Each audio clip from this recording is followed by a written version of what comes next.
Well, the New York Times reported on Wednesday that an NFL-backed youth football program called Heads Up does not reduce injuries the way organizers have claimed. So the Heads Up football program offers in-person and online classes teaching proper tackling techniques and safety procedures for game and practice. And a sharp decline in youth football participation due to parent safety concerns have caused the organization to explore ways to make the sport, of course, safer.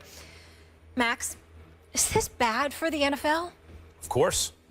Of course it's bad for the NFL. And look, I love watching the NFL. I mean, we all do. I'm not even talking about college. I mean NFL football, right? Like Sunday, Americans love it. We love it. It's our church on Sundays, right? It's where we worship at the altar of this league. But make no mistake about it, playing football is bad for you. And you can, I talked about boxing the other day like this. You can make all kinds of arguments. It takes kids off the street. It instills discipline. It builds character, et cetera, et cetera. All those things may be true. But playing football is like smoking cigarettes in the sense that it is bad for your health. And when we talk about the kind of injuries, you know, everyone always knew if you inhaled smoke into your lungs, that's a bad thing. Of course. But then everyone feigned shock when they found out how bad. Come on. Playing football, taking those shots at the NFL level especially, we're talking about degree, not kind. In other words, exactly how bad for you remains to be seen and how much you can mitigate it, the damage. Okay, fine. Just because they did this study and they found it didn't work doesn't mean you don't keep trying. You keep trying and you may be able to make marginal advances in player safety. But in terms of kind, we know it's extremely bad. It shortens lives. NFL players die early. And the long-term prospects for the NFL in this country, believe it or not, is it will become increasingly marginalized as a result of this issue.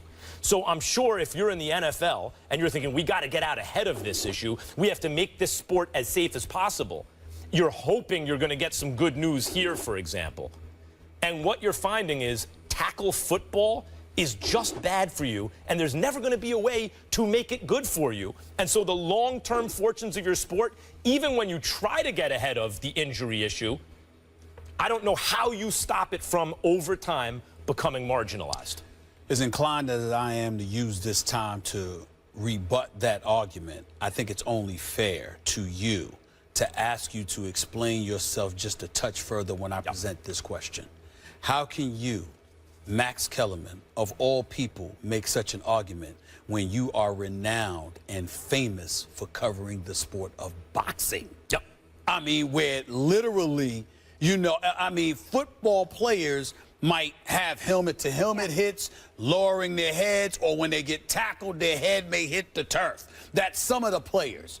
But in boxing, you are literally stepping into the ring and getting knocked upside your head every 3 seconds practically for how many rounds you last. Yeah. Explain. Well, first, the difference between boxing and football.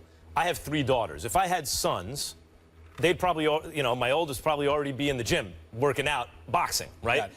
You can at least, it's someone your own size, you have headgear, you can see where the shots are coming from. Football, you don't know where the shots are coming from. There are random, from the player's perspective, acts of violence that take place that you really have no defense for, that can even be life-threatening. Certainly, when you look at the life expectancy of NFL players, there are decades taken off of their lives on average. Just look at the players and look how long they live. They're living, what, 20 years, 18 years? Shorter. What I'm saying is this about boxing. You asked me, I'm hypocritical. Okay. I recognize. I appreciate you saying that, because that's where I was going. But go ahead. Right, sure. In this sense, I recognize that boxing is exploitation, that I am involved in the supply side, not the demand, also on the demand side, but certainly on the supply side of an exploitative sport. I don't make an apology for it. I don't try to rationalize it away. It's simply something I love to watch. I believe there will always be people who love to watch it, but I also have to recognize boxing was one of the 2 or 3 biggest sports in this country, you know, decades and decades ago. And over time, even though at moments Muhammad Ali pops up, or Mike Tyson pops up, basically the trend is like this. Basically, the trend is that boxing, because of its violent and exploitative nature, has been pushed toward the margins of American life. And I believe over time the same thing's going to happen to football. All right, I will still watch We it. only got a couple of minutes, so let me chime in here. I get your argument. You're talking about boxing being pushed to the margins, whereas the NFL is king, so more people are going to be inclined to be actively involved, therefore more lives are going to be endangered, et cetera, et cetera. What I'm saying to you, just thinking about it, let's all understand that it's relative here, Max. When we sit up there and we talk about the dangers that exist in the sport of professional football, well, there's no argument against that if we're just talking about the sport. But when you take life into consideration, somebody who has nothing, who's in the streets, who's striving to make themselves and climb themselves out of poverty and deprivation and being from impoverished backgrounds, who's sitting up there wondering what their life is going to be like if they don't have this outlet to exploit for their monetary and financial gain. All of those things are going to be taken into consideration. So when we think about the risks that are being taken and we wonder about the endangerment to the sport of football, which is ultimately your argument that there's going to be a dissipated level of interest because people are going to be more concerned, I would emphatically disagree with that argument for one reason and one reason only.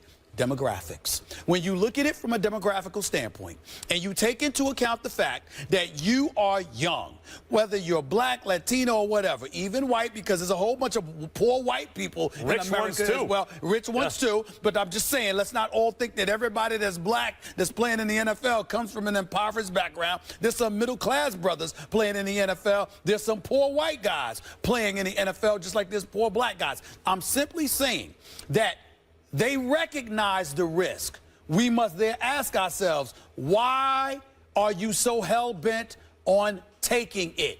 Because to them, it's risk reward, and it almost gets to the point where it ain't that much of a risk anyway, because the alternative, which is the life that I would have without football, doesn't compare to the life that I could potentially have with football, even if I end up getting hurt, because it's not even about whether I get hurt. It's about when.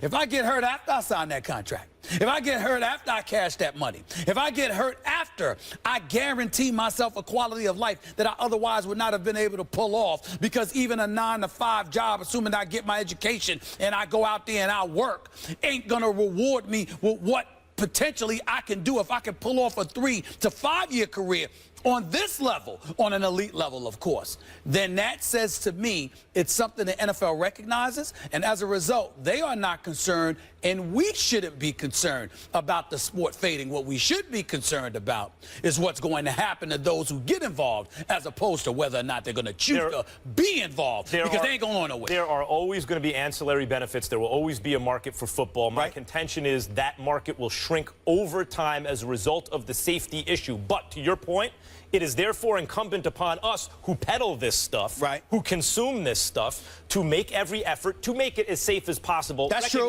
We agree there. Right. Recognizing it'll never be safe, but at least, so just the fact that this study found that the precautions didn't work doesn't mean you don't keep trying. That's and you true. Don't, and you don't That's start true, the next program. Last point. All of that stuff being said, as long as we put over the airwaves billions, whether it's 18 billion a year, 180 billion over 10 years, and it's mandated that there's a portion of that the league has to share with the players. There's going to be players. There are going to be players. Without question. And that's just the way it's going to be. Without question. That's just the way it's going to be. And when you got pastors in church that's literally scheduling their sermons around the NFL schedule. And I know several who have done it. Not my pastor, A.R. Bernard at Christian Cultural Center in Brooklyn. Not him. But I've known of pastors throughout this nation that have altered their schedules to some degree just for NFL Sunday. Trust me, I'll tell you the NFL ain't going nowhere. I'll tell you something ain't going nowhere. You put it on TV, I'm always going to watch. No doubt. You two are always going to watch. You guys are going to watch. I mean, I'd rather watch it than go to the game. Speaking of which, Football, yeah. let's talk some more NFL.